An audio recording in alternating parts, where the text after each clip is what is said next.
Good afternoon, everyone. It is Wednesday, May 4th. May the 4th be with you. I was going to say it before anybody else did. And it is 3 o'clock p.m., which means it is time for Women and Business. Now, today I'm doing another solo show, and I apologize for that. I will admit I've been a little lax in recruiting guests lately, just because there's been a lot of other stuff going on. And also, I'm always looking for recommendations for people who should be guests on the show, keeping in mind that if it's someone that you don't have a connection with and I don't have a connection with, I am then just some random person going, hey, I have a show. You want to come talk to me? Which is a little weird sometimes. But if you have any recommendations, that is my email address. Christine@appliquegetaway.com is the one I'm going to use for the purposes of this. And please email me or contact me on Facebook if we're connected in some way, or message me or whatever, and give me ideas. And if you know someone that you think would be a good guest, please make an introduction, because that's helpful. If I have someone who can vouch for me and say, this isn't some crazy lady who wants to take up an hour and a half of your time, that's wonderful. So I'm throwing that out there right at the very beginning, because it's important that we keep this show going. I think it's certainly important to me. I hope that it's important to those of you who watch. So if you have an idea for a guest, please do let me know.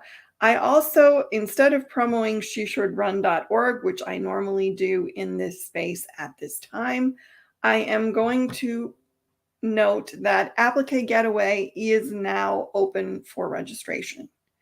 If you are a sublimator, if you are a digitizer, if you do embroidery, if you do rhinestones, if you do really any kind of decoration or promo products, really, Applique Getaway is someplace that you should be. We have a great slate of vendors this year. We have an amazing slate of classes this year. You can find all that information at appliquegetaway.com. And I highly, highly recommend that you come and attend the show. If for no other reason than I just want to meet all of you, and if you come to the show, then I can get to do that. So, yay. So that is my little promo for the day. And now the bit where we start on the subject that is the topic for the show today. I will give you a disclaimer right up front. Conflict and dealing with it and being okay with dealing with it is something that I am still in the process of dealing with, because I had to learn a lot of the things that I'll talk about in the beginning of this as the reasons why people in general, and maybe women especially, don't deal with conflict as well as they might like to, are reasons that I've personally experienced. So in that sense, I'm eminently qualified to discuss this subject. And the tips that I will give as to things you can do to be more comfortable with conflict are also things that I've learned and have put into practice. I don't claim to be perfect at this. I still have conflict avoidance that I am trying to get over. It's a work in progress, which I think it is for most people. So I did want to put that disclaimer out there that I am fully aware that this is a case where I am talking about a topic in which I still have work to do. But I don't think this is the only topic that I've ever done that with. And my feeling is, as long as I'm honest about it and I'm not telling you I have this locked down and I know exactly how it should go, then we're all on the same page and we're good. So, but let's start off with some reasons why people may have issues with trauma. And the first one is a perennial favorite: people pleasing. Now, I had this big time for years and years. When I was young, in my teens and 20s especially, I had a huge need to be approved of. I had a huge need for people to approve of me. largely because I didn't get that a lot from my family. Um, and so I was looking for it elsewhere. And I wanted people to like me. I wanted to feel like I belonged. I wanted to feel like I mattered to people. So, one way to do that was to make sure that I gave them exactly what they wanted all the time. Side note, this also made me perfect prey for the predator who molested me. So, something to be aware of if you do have children, this is something that you need to address because that is one of the criteria that people who are grooming people, predators who are grooming people to be preyed upon, that's one of the things they look for. Is this a person who really, really needs approval? And is this a person who won't stand up for themselves and who won't call you out if something is transgressing their boundaries? Just something to think about. But people pleasing is, there's a lot of reasons why people have that need. It's sometimes a part of your personality. It could be a result of how you were raised. It could be a result of just not getting approval from the people in your life. And so you're looking for it elsewhere. It could be fear of authority. So you're very concerned that you don't want to piss off people who could be your boss or who could be someone in a cultural situation of authority, like a cop or something, a teacher, something like that. So there's a lot of reasons why people pleasing is a trait that you might have. And to a certain extent, I think we all should want to make the people in our lives comfortable and happy and satisfied. I don't think there's anything necessarily wrong with wanting to please other people. I think where it becomes a problem is when you take it to the extreme that you're ignoring your own boundaries, you're ignoring things that are hurting you, you're ignoring warning signs that something is happening that you're not comfortable with. Um, if any of that stuff is happening, then the people pleasing has gone too far. And you need to get whatever help you need to do to get that back in line. Because, wanting to be congenial with others is a good thing. And I think wanting to make others happy is a good thing. When you start doing it at the expense of your own well-being, then you have a problem. And it is really seductive because if you're someone who isn't getting approval somewhere else and you figure out that I can get approval from this group of people if I make them happy, you want that. It's like a drug, but it's not beneficial to you when you're ignoring your own boundaries or your own needs, or when you're letting things happen to you that are harmful. And so you need to find that balance. And for some people, that balance is innate. For people who haven't been through a lot of trauma or had a reasonably good childhood, whatever that might be, they may have had those skills indoctrinated into them, so they don't need to worry about it. But if you are someone who is inordinately focused on pleasing others and are willing to allow yourself to be harmed or shortchanged, I guess is the word, because you can make other people happy, that's something that you need to look at, and you probably need to get help for it. And as a reformed people pleaser myself, I can tell you that it is a journey of steps. You learn over time how to not do that. You learn over time to realize when it's appropriate and when it's not. And it's a journey, but it's a journey that's worth doing because honestly, when you are not dependent on other people's approval, life gets so much better. Seriously. I mean, I can't even tell you. I remember how desperately I wanted people to care about me and how desperately I wanted people to approve of me and how almost I don't know, how fierce I was about trying to make that happen. And it's a tough way to live if you're always depending on somebody else saying you're good, or somebody else saying you're talented, or somebody else saying you're worth it. You have to have that stuff internally. So if you are a dedicated people pleaser, that might be something that you need to talk to a therapist about. It might be something you need to look at and see where that's coming from.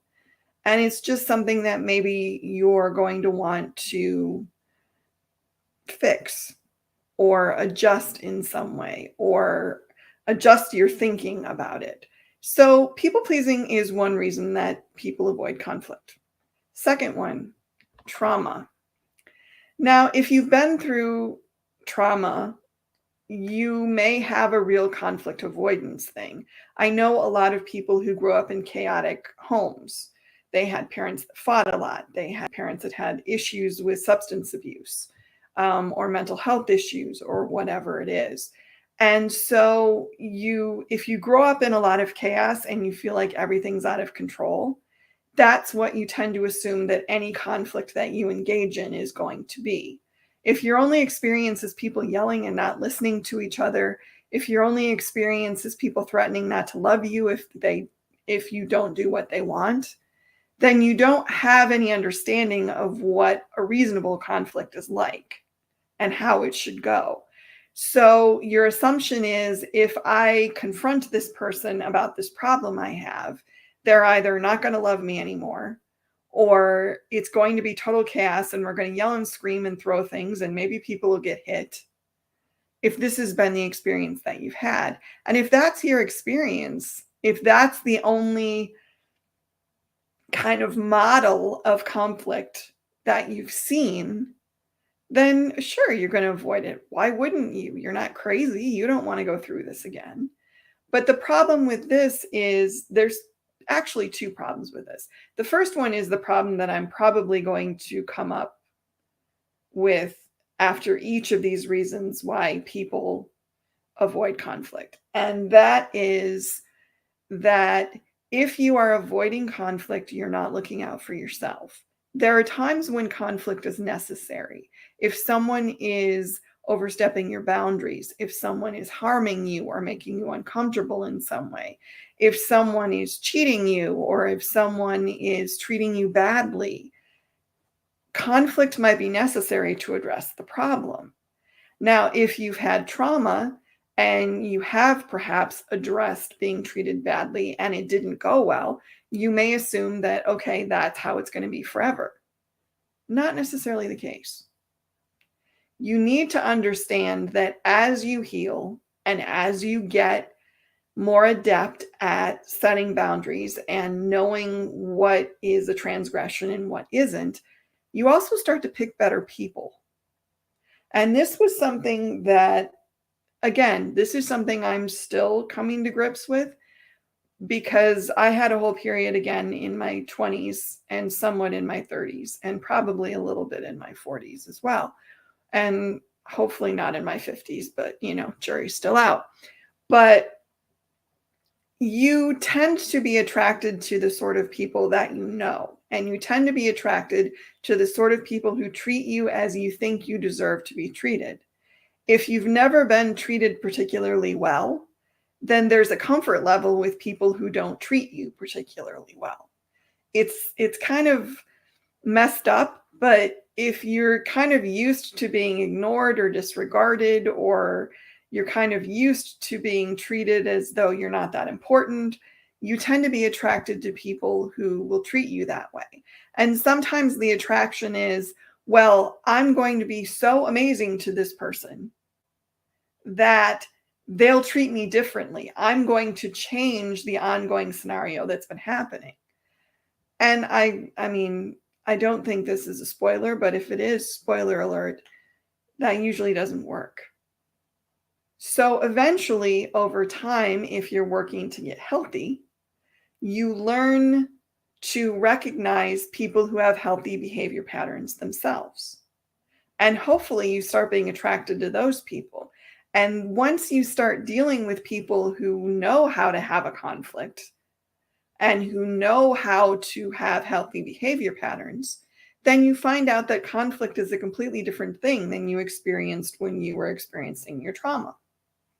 So it's a learning process. And I'm going to say that a lot today, and I apologize a little bit in advance, but it's honestly, it's true. And when you've gone through trauma, there's damage. And one of the best things that you can do for yourself is acknowledge that there's damage. Acknowledge that there are things that are broken. And the nice thing about acknowledging things that are broken is that broken things can be fixed. Broken things can be repaired. Now, I'm not going to say it's always going to be an easy process or a fun process. I'm not going to say that it isn't going to cause some pain, because sometimes repairing something that's broken means discontinuing old patterns, might mean letting go of people that you really care about, but they're just toxic for you. It's a work in progress a lot of the time. But if you've experienced trauma, the first thing that you need to get in your head is that the experience that you had of conflict was not healthy. And healthy conflict is a very different thing. So your job, if you're trying to repair whatever damage has been done by the trauma that you've gone through, is to figure out what healthy behavior looks like. And that includes healthy conflict. And that might mean seeing a therapist. It might mean reading. It might mean watching videos. It might mean just going for relationships with people that maybe you wouldn't normally be attracted to forming a relationship with, because you're looking for the old atmosphere that you're used to being in. And you need to connect with some people and find out how to interact with people who have healthy behaviors. And there's also nothing wrong in telling the people that you are in relationships with, whether they're friendships or work relationships, though I'd be a little more careful there maybe, or romantic relationships, that, hey, I had these traumas and they did this damage and I'm learning how to deal with this. So I might not always have the most mature reaction to things, or I might overreact to things. And I need you to understand that and call me on it and maybe help me through it. And if you are in relationships with healthy people, they will understand that and they should help you. We hope. Cross your fingers. So trauma can be another reason why people avoid conflict. And it's a good one. And anyone who's been through trauma long-term or even short-term is completely understandable, because once you've been in that situation, you'll do almost anything to avoid it again. And if the only template you have for conflict is people throwing things and screaming at each other, then it's not something that you're voluntarily going to want to go through again. The next reason that you might avoid conflict is stress. And anyone who's ever had a day where they're just like, I cannot deal with one more thing. I just can't deal with that today. I'm just going to let it go. That's exactly what we're talking about here, where your plate is full, you're tired, you're strung out, you're stressed. And the idea of having to deal with one more thing is just making you want to cry. So you just kind of let it go, because who the heck wants to deal with this right now? I don't want to have an argument.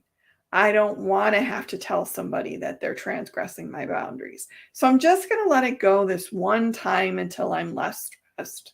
The problem with this, and it's a cliche for a reason, so I'm not even sorry that I'm saying this, is people treat you the way that you teach them how to treat you.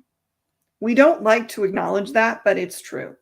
If you accept somebody transgressing your boundaries, if you accept someone treating you poorly, if you accept someone ignoring your wants or your wishes, that's how they think they can treat you forevermore.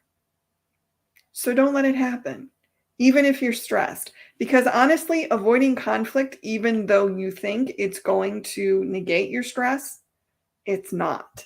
It's going to add to your stress because the whole time that you are trying to alleviate your stress by avoidance, you're actually building up your stress because in the back of your mind, even if you're trying to ignore it, you're probably going, I shouldn't have let that happen. I should have said something. I should have done something.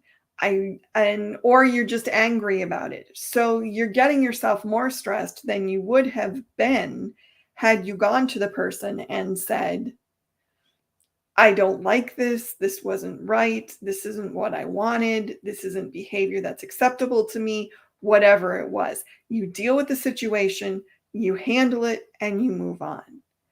But for a lot of people, and I get this too, because I have days like this where it's like, I cannot deal with one more thing. I have too much on my plate. I have too much going on, and I cannot deal with having to have a conflict today.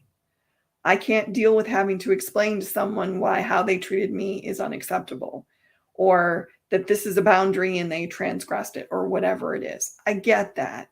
So, when you're stressed, when you've got a lot on your plate, when you have a ton going on, it's easy to just kind of let things slide a little bit because, it's not that big a deal, or it'll just add to my stress level. But I'm here to tell you, letting things slide and letting people treat you badly is far more stressful than confronting the person and having the conversation you need to have and getting it out there and then getting data that tells you how to deal with it going forward, which can either be you tell the person and they say, oh, I'm sorry, I didn't realize, or I didn't mean it, or whatever, and you have a discussion and they stop doing the thing, or you tell them that and they kind of blow you off and they keep doing it, in which case you now know that this person is a person you probably don't need in your life.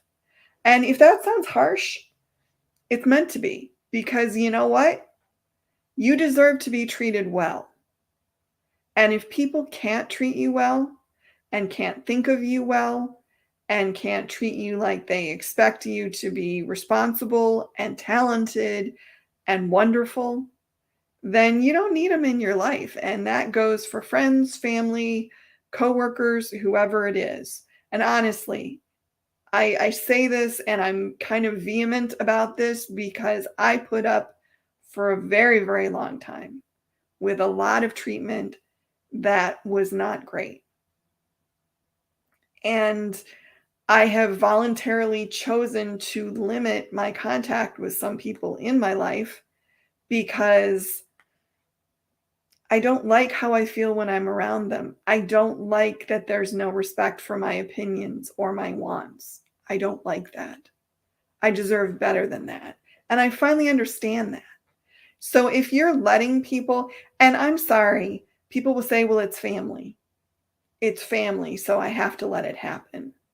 It's family, so I just, it's my mom, so I just, the fact that she tells me I'm fat every time she sees me, it's my mom. What am I going to do? I love her. You know what? I'm sorry, no. People who love you treat you well. And if people who love you have damage of their own and won't fix it and won't get help for it, then there may be a point where you have to say, then I can't spend a lot of time around you. And I love you, but I can't spend time around you is a sentence that is valid. It's a feeling that is valid. So, and I'm not saying it's easy. I'm not saying that decision is an easy decision to make. I'm just saying you deserve to be treated well. And if you take away nothing else from this little chat that I'm doing today, take that away. You deserve to be treated well. You deserve to be treated like you matter. You deserve to have your opinions respected and to have your wants and needs respected. If there are people in your life who are not doing that, you need to find better people.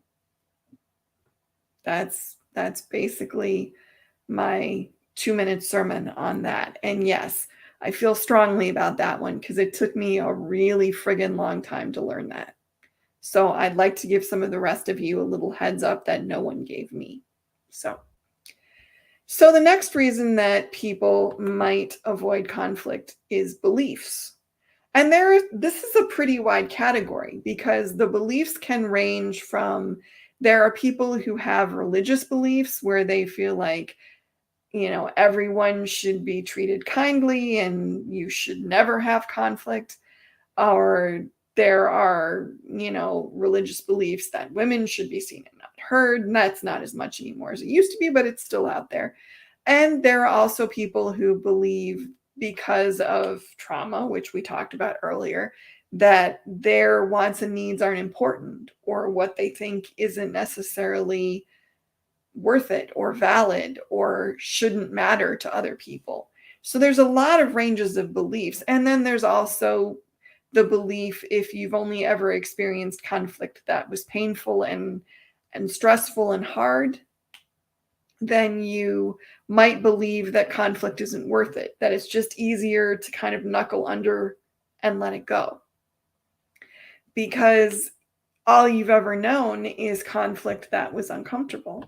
So that's really hard.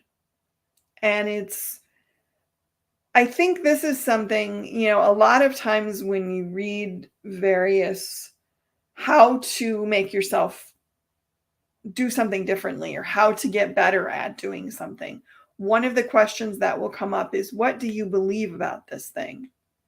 And when you start unpacking what you believe about conflict, it can get interesting really fast, because when I started unpacking, for instance, my beliefs about conflict, one of the things that came up for me was that conflict wasn't worth it because no one ever listened to me.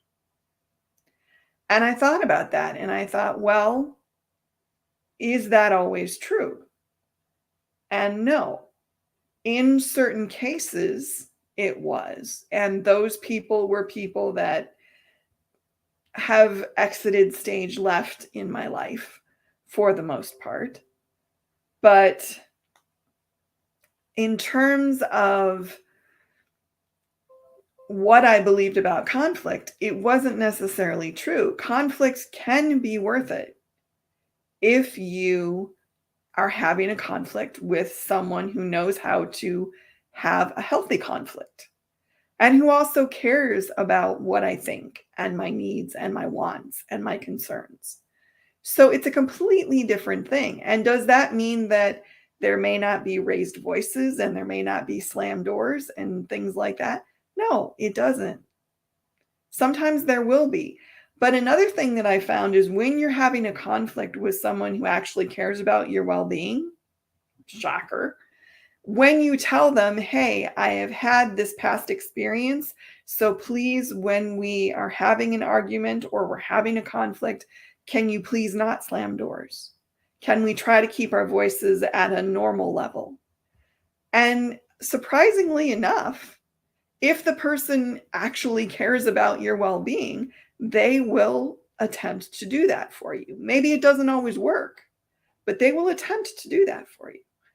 So what you believe about conflicts and what you believe about, not to be all like, new agey, but what you believe about your place in the universe or your place as a human being can have a big impact in how you react to conflict and how you handle conflict.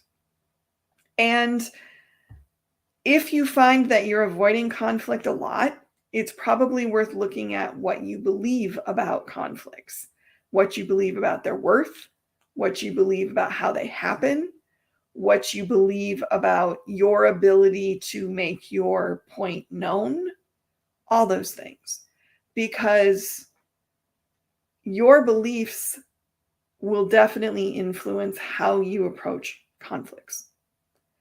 And if you believe they're not worth it, or if you believe that no one's going to listen to you, you're going to approach conflicts a lot differently than if you believe that if I talk to this person and tell them why this is bothering me, we can find a solution. or it's I am worthwhile and my being bothered is important and the other person in this situation needs to know this.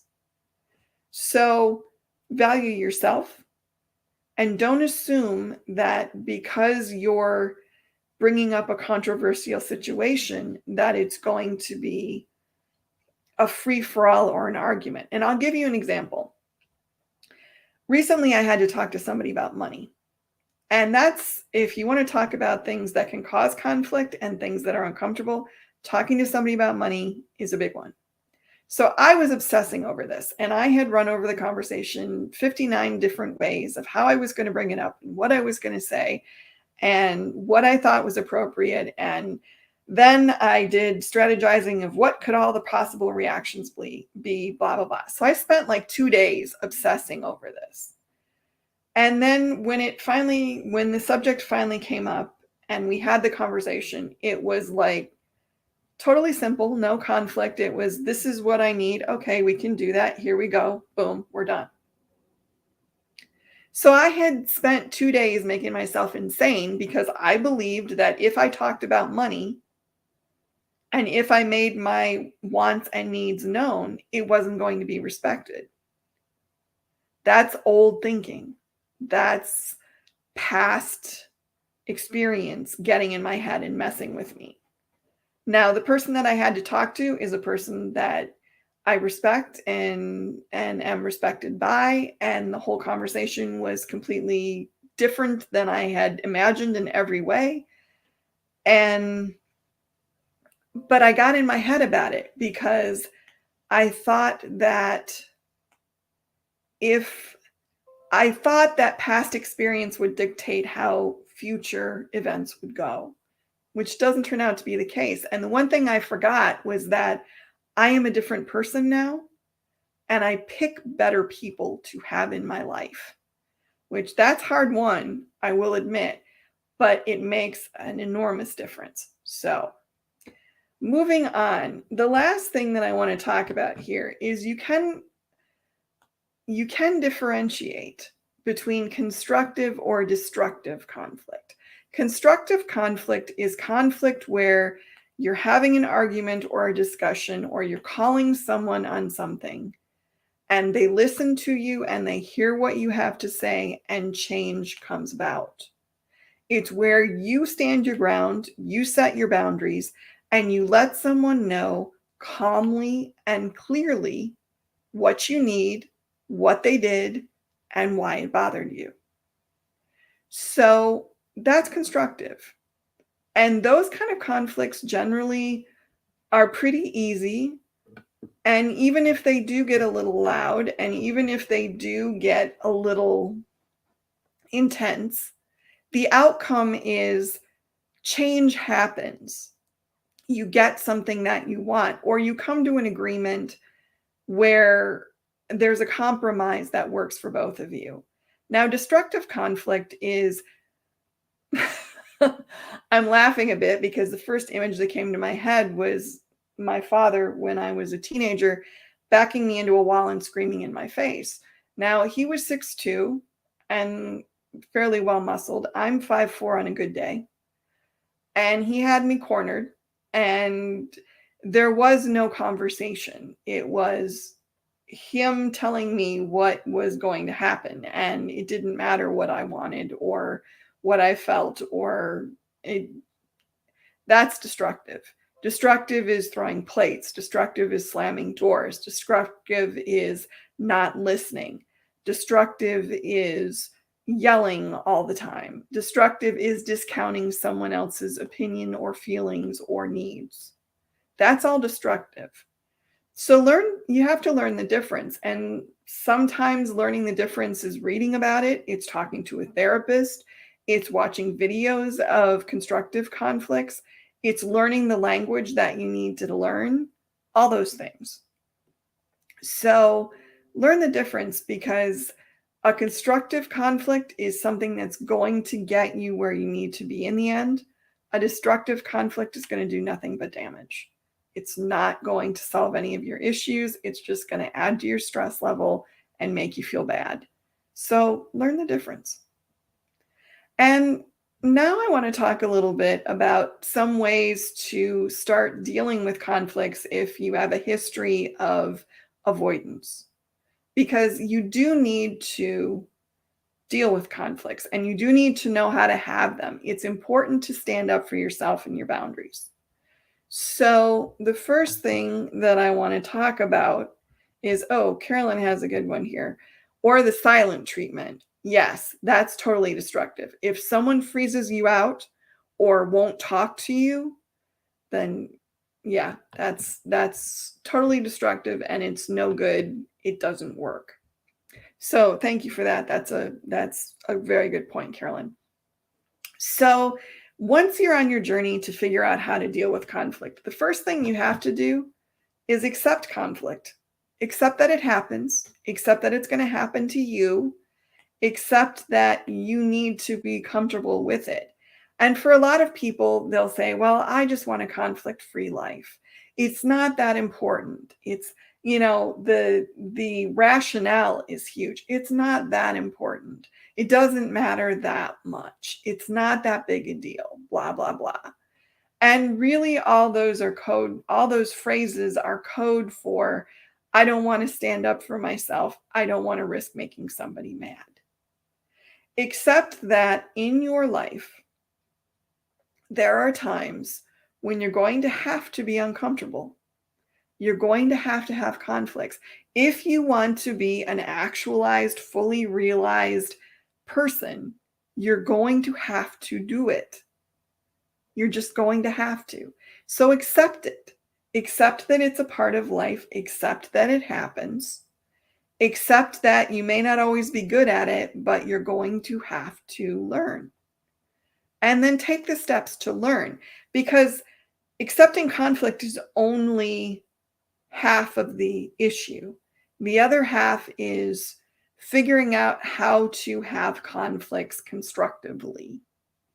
And that may mean unlearning old patterns. It may mean unlearning old beliefs. It may mean putting yourself in situations where the outcome of the conflict is small so you can practice. Like, you get the wrong latte at the coffee shop, so you go back and tell them that you need the right one. Or you're at a restaurant and your meal isn't great, so you call the waiter over and you tell them, this isn't cooked right, or it doesn't taste right, or, you got my sides wrong, or whatever it is. And so you start practicing conflict in low stakes sort of way, I guess is the word I want to use. You start practicing conflict in ways that you can learn how to state your wishes and wants and needs, but the outcome is not so high stakes that it's terrifying for you. And it's tough to do. I mean, I gotta say, I've eaten a lot of meals in my time that were not great for me because I didn't want to be that person. Now I would. And the other half of this too is accept that you can have a conflict and not scream and not yell and not be rude. Just be polite and state your issue and ask for whatever resolution you want, and, and have it be a very low key event. And again, this is something that if your beliefs are that conflict is always noisy and horrible, then you're going to have a rough time with this. But the first thing is just accept that conflict is a part of life and you will have to have conflicts on occasion. When you're in a conflict, when you're having an argument or a discussion with someone, actively listen. And the first part of this is just friggin' listen at all, because honestly, some people get so caught up in proving their point that they don't listen to what the other person is saying. So the first thing is just listen, but listen actively. And active listening means parroting back what the other person has said or restating it, asking questions to clarify what you don't understand, and just taking the time to have a little bit of silence sometimes so you can absorb what the other person is saying. What a lot of people do when they say they're listening is actually in their head, They're figuring out the next thing they want to say. So they're not really paying attention other than to hopefully hear something that they can capitalize on so they can make their next point and win the argument. That's not actively listening. That's barely listening at all. So actively listening is really paying attention and then stating what you heard so the other person understands, I got this point from you, or maybe you didn't get their whole point. So then they can clarify what they want to say. It's a little harder to do because honestly, it's kind of easier to just be like, I know what I want to say, so I'm only going to pay attention to the parts that reinforce my point or that I can use to reinforce my point. So active listening is a tougher skill, and it is a skill. And it's a skill that, again, if you had a traumatic childhood, if you've had mostly traumatic relationships, it's a skill that you may never have learned. But you can learn it. And if you're willing to take the time. And it's a very useful skill because if you listen actively, you can often hear the things that people aren't saying. You can often get to the real root of whatever the conflict is, which may not be what the person who you are in the conflict with is telling you it is. So you do have to listen, and it takes patience, and it takes calm, and it takes a willingness to respect the other person's point of view, to value the other person, all those things. So active listening, very, very important. The next thing is clarify expectations. And this is huge because when you're in a conflict, a lot of people tend to go all or nothing. I have to totally win or I've totally lost. And first of all, there's some issues with thinking of conflict in terms of winning or losing. I got to say that right off the bat, because you can have a conflict and not have a winner or a loser. And ideally, you should have a conflict that doesn't have a winner or a loser. But clarify your expectations. What do you want to get out of this conflict? If I'm at a restaurant and I'm returning my meal because, I don't know, the steak wasn't cooked right or the potato was underdone or whatever it is, my expectation is that the restaurant is going to get me a meal that meets the parameters that meets the parameters of a good meal, that meets the parameters of what I ordered, whatever that might be. If I'm having an argument with a significant other over, childcare or money or whatever it is, then the first set of expectations is for how the conflict goes down. We don't insult each other. We don't yell at each other. We don't use each other's hot button issues to score points. We don't disregard each other's needs. We don't degrade each other. And that's basic human dignity stuff. But unfortunately, for some people, you need to set those expectations. And then the secondary set of expectations would be, we need to resolve how we're going to fund our vacation this year. We need to resolve who's picking up the kids from piano lessons on Tuesdays. So there's really a double set of expectations. There's the set of expectations for how the people in the conflict will behave. And there's a set of expectations for what the outcome should be in terms of how do we resolve this? How do we make things right? What are we hoping will happen? And I really do want to make it clear or emphasize the fact that you fully have the right to have expectations for how you are treated in a conflict. And a lot of people forget that part. You have a right to say, I don't want to be yelled at. You have a right to say, my opinions must be respected. You have a right to say, I want to be listened to. I don't want to be interrupted. I don't want you to slam the door. I don't want you to, pound your fist on the table. You have the right to say those things. And so I think everybody needs to have an expectation for how they will be treated during a conflict. And you need to think about it, because a lot of times we don't think about it.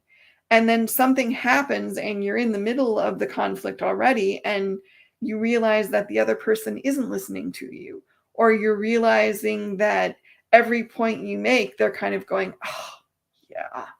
Or they're telling you you're dramatic, or they're telling you that you're overreacting, or whatever it is. And that's not acceptable. So you need to be firm in the fact that there are parameters for how I am supposed to be treated. You also need to understand that the other person is going to have parameters for how they should be treated too. And really, bare minimum, you should have parameters for what you think is acceptable treatment of other people. And, it seems weird. I feel weird saying that, but at the same time, having had some of the experiences that I have had, it is something that needs to be said.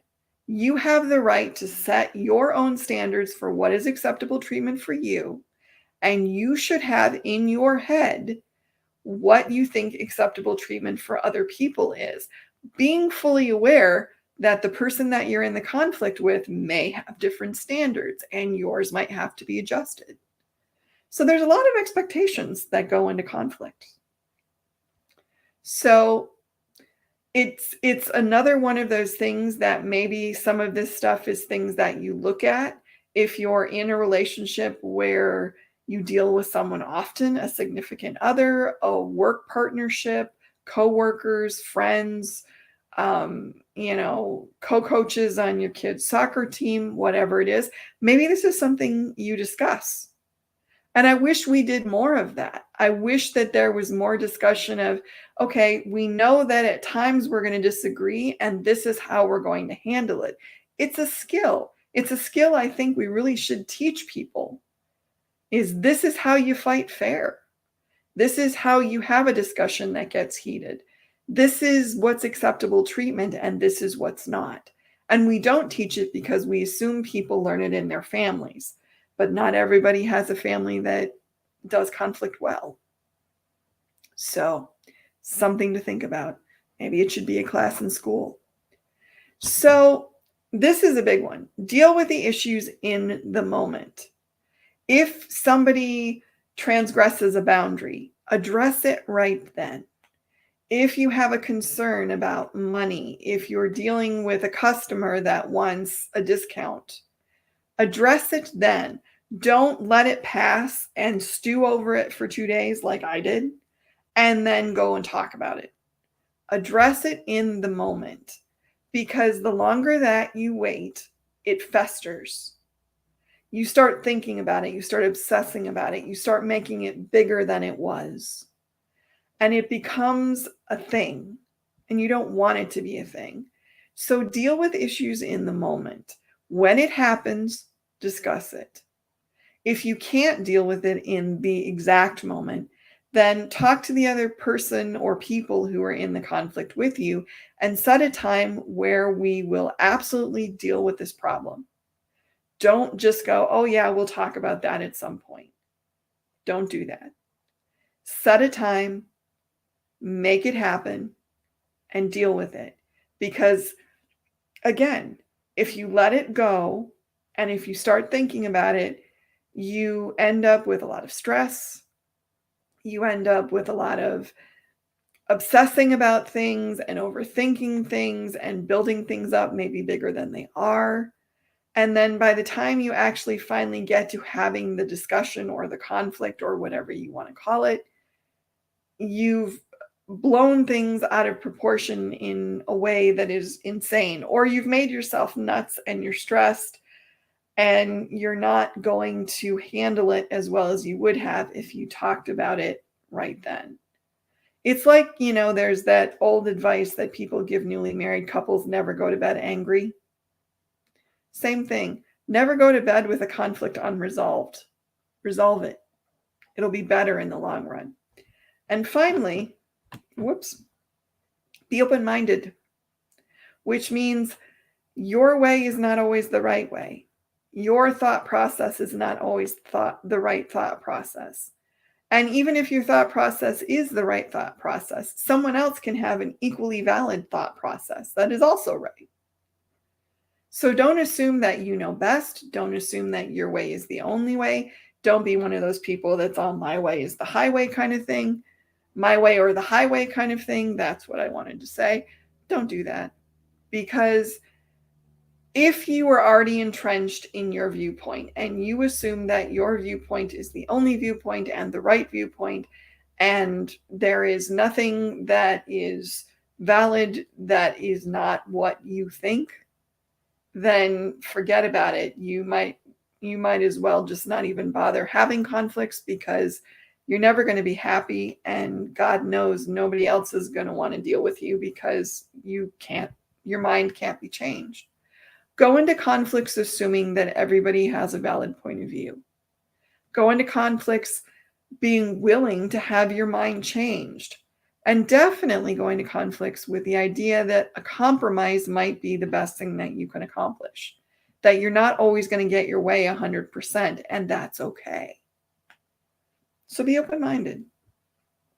And honestly, having a conflict with someone who is willing to acknowledge what you're saying and even willing to have their mind changed is a completely different ballgame, because there's the possibility that you can actually resolve things, which is ultimately what a conflict is supposed to be about.